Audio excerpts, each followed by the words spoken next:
આખરે પાટીદાર નેતા રેશમા પટેલે જાહેરાત કરી કે તેઓ ભાજપમાંથી રાજીનામું આપી પોરબંદર લોકસભા અને માણાવદર વિધાનસભાની ચૂંટણી લડશે। રેશમાએ કહ્યું કે ભાજપ કાર્યકરો પાસે માત્ર માર્કેટિંગ કરાવે છે, જેથી હું ભાજપ સાથે ઓફિશિયલી છેડો ફાડું છું। પત્રકારોની હાજરીમાં રેશમા પટેલે ભાજપનો ખેસ ઉતારી સંકેત આપ્યા કે તેઓ લાંબો સમય ભાજપમાં નહીં રહે। સાથે તેમણે કહ્યું, હાર્દિક જ્યાંથી લડશે ત્યાં તેમનો પ્રચાર કરીશ।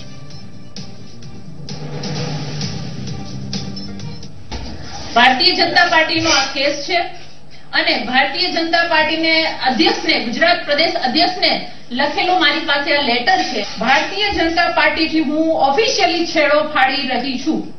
હું ભારતીય જનતા પાર્ટીના અધ્યક્ષ શ્રી જીતુભાઈ વાઘાણીને આ પત્ર લખી આજે હું આપના માધ્યમથી પણ જણાવું છું કે અપક્ષ લડવાનું થશે તો હું માણાવદર વિધાનસભા પણ લડીશ। હું કદાચ મારે કોઈ પક્ષનો સાથ નહીં મળશે અથવા તો દરેક પક્ષોના ગઠબંધન પણ નહીં થશે અને કોઈ જોડે ગઠબંધન નહીં થશે તો પણ હું મારી રીતે પોરબંદર લોકસભા કદાચ નિર્દલીય લડવાનું થાય તો પણ હું લડીશ।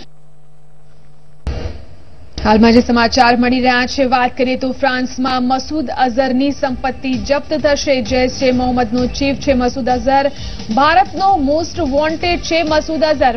ફ્રાન્સની સરકારે આ નિર્ણય લીધો છે। રોયટરના હવાલાથી આ ખબર સામે આવી રહી છે।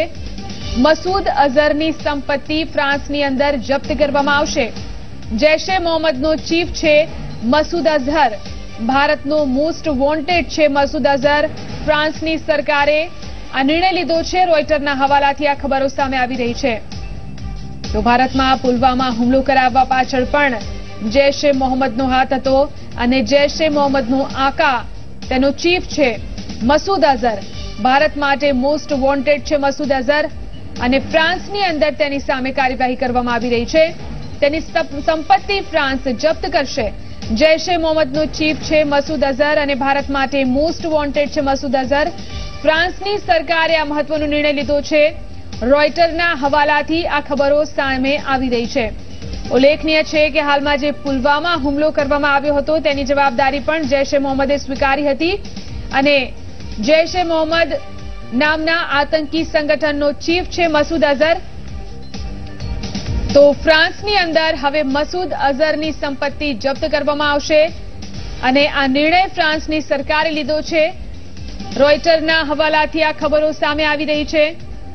ભારત માટે મોસ્ટ વોન્ટેડ છે મસૂદ અઝહર। વારંવાર ભારત પાકિસ્તાન પાસે તેને ભારતને સોંપી દેવા માટે માંગ કરી રહ્યું છે, ત્યારે ફ્રાન્સ હવે મસૂદ સામે કાર્યવાહી કરી રહ્યું છે। ફ્રાન્સની સરકારે આ નિર્ણય લીધો છે। તેની સંપત્તિ જપ્ત કરવાનો ફ્રાન્સની સરકારે નિર્ણય લીધો છે। ઉલ્લેખનીય છે કે યુએનએસસીની અંદર મસૂદ અઝહરને આંતરરાષ્ટ્રીય ઘોષિત કરવા માટે ભારતની સાથે સાથે અમેરિકા, ફ્રાન્સ અને બ્રિટને પણ પ્રસ્તાવ મૂક્યો હતો।